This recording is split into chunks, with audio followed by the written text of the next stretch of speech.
I'm with Pepper and Dottie, and we're going to read chapter 7. And who was George Washington Carver? Chapter 7, Peanuts. While at Tuskegee, George liked to tell a story about a talk he had once with God. "Mr. Creator, why did you make the universe?" George asked. "Little man, that question is too big for you," God answered. "Try another." So George asked Mr. Creator, "Why did you make man?" God answered, "Little man, that question is too big for you. Try another." This time, George asked Mr. Creator, "Why did you make the peanut?" And God said, "Little man, that question is just your size. You listen and I will teach you." Apparently, George was a good listener because while experimenting at Tuskegee, he began to develop more than 300 products that could be made from the peanut. They included everything from peanut milk to peanut punch, plastics, glue, soaps, and dye, all from the peanut. Peanuts were considered so lowly that before George began to study them, they were mostly used for animal food. Farmers couldn't make much money from peanuts and had little reason to grow them.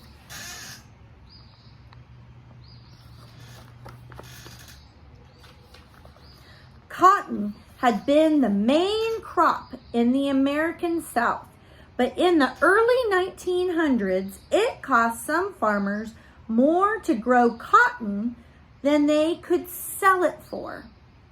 The boll weevil, a type of beetle that feeds on cotton buds and can destroy entire crops, came to the United States from Mexico in the late 1800s. By 1910, it had arrived in Alabama. After many years of studying soil, George knew that planting cotton over and over again sucked the nutrients, substances plants need to grow, out of the soil. He wanted farmers to rotate their crops. That meant growing cotton one season, but switching to a different crop the next.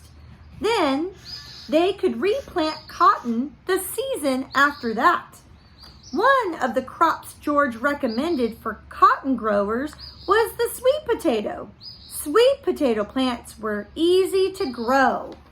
Here's a picture of the boll weevil and the cotton, and there's some sweet potatoes.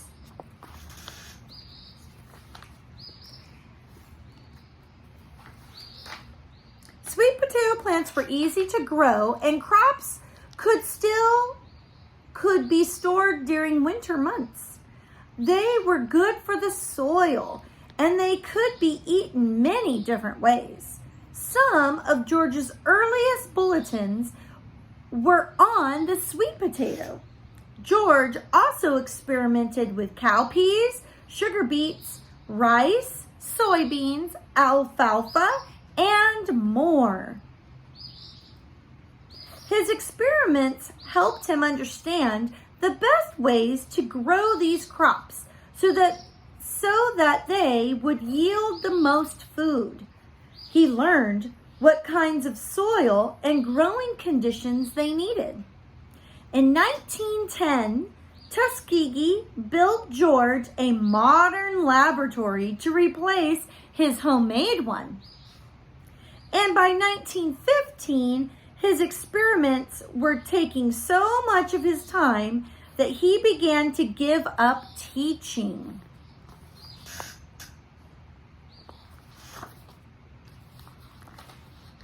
In 1916, George wrote his famous booklet, How to Grow the Peanut, and 105 Ways of Preparing It for Human Consumption.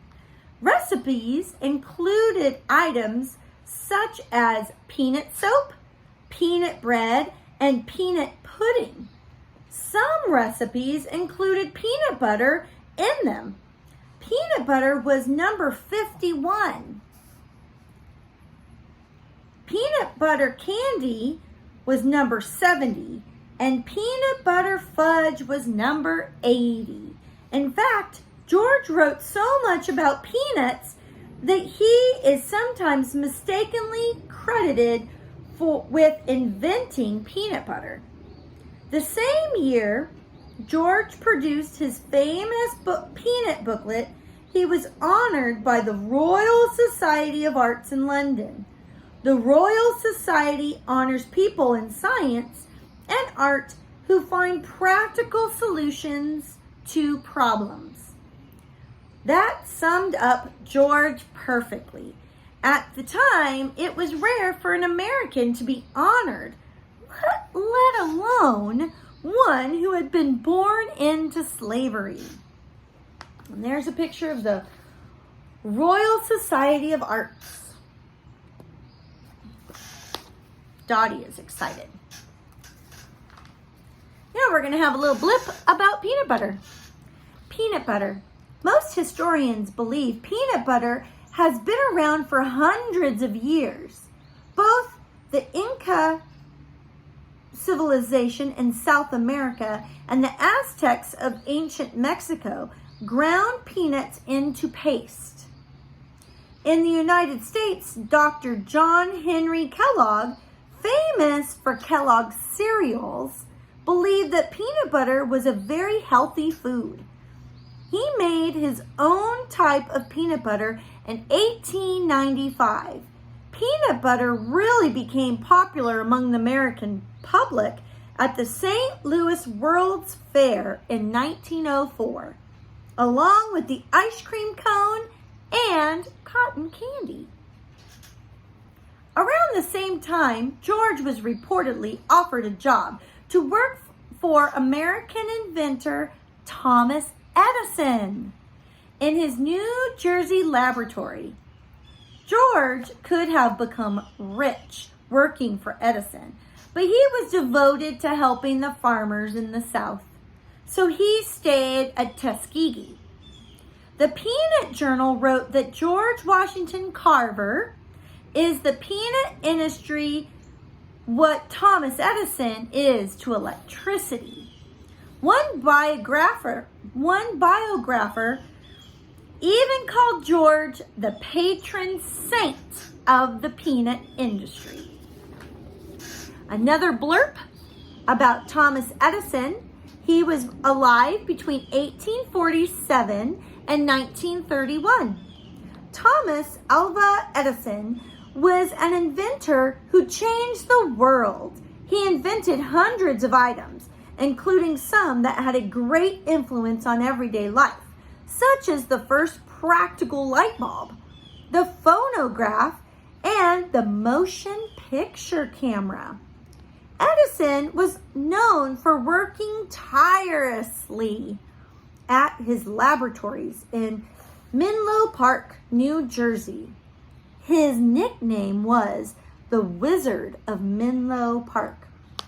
He famously said, "Genius is 1% inspiration and 99% perspiration."